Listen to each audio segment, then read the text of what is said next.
If your MRI is giving alerts about your helium level, probably one of two things has happened. Either the person responsible for monitoring it has fallen behind, or there's been a serious failure in the cooling system and helium is burning off at a rapid rate. Some urgency will be necessary to correct this. The rate of helium burn-off increases as the amount of helium in the system decreases. Ideally, you should start planning a refill when the helium percentage hits the 70s. If the percentage is as low as 50, you need to act today. Delegate somebody to do this at least once a week and don't wait until the low 60s to schedule your next refill. People frequently contact us about glitches, intermittent shutdowns, and boot-up issues after a storm has passed through their area. Often, storm-related problems can be resolved by resetting your circuit breakers. From there, you may also need to fully restart your MRI system and start with a clean slate. Unfortunately, weather problems are as unpredictable as well. The weather.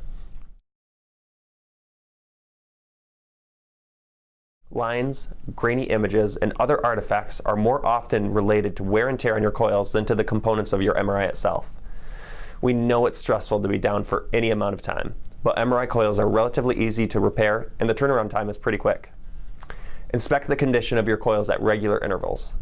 Talk to your service provider about having an engineer do the same during your scheduled preventative maintenance. If you catch a potential problem before it starts causing artifacts, you may be able to schedule a repair around a time of lower patient activity. If the water pumping through your system isn't cool enough, your MRI will lock up and disallow scanning until the temperature can be brought back down to specified levels. Start with the heat exchanger. Check and see if the LCD display is lit. Some models also have breakers on them. If that's the case, you'll want to make sure that the breaker is set. Next, you're going to feel the incoming water line. It should feel roughly the same temperature as the soda from your refrigerator. If your exchanger's LCD is not lit and tripping the breaker does nothing, it's probably the problem, and you should contact your MRI service group. If the incoming water is too warm, the problem is more than likely coming from your chiller.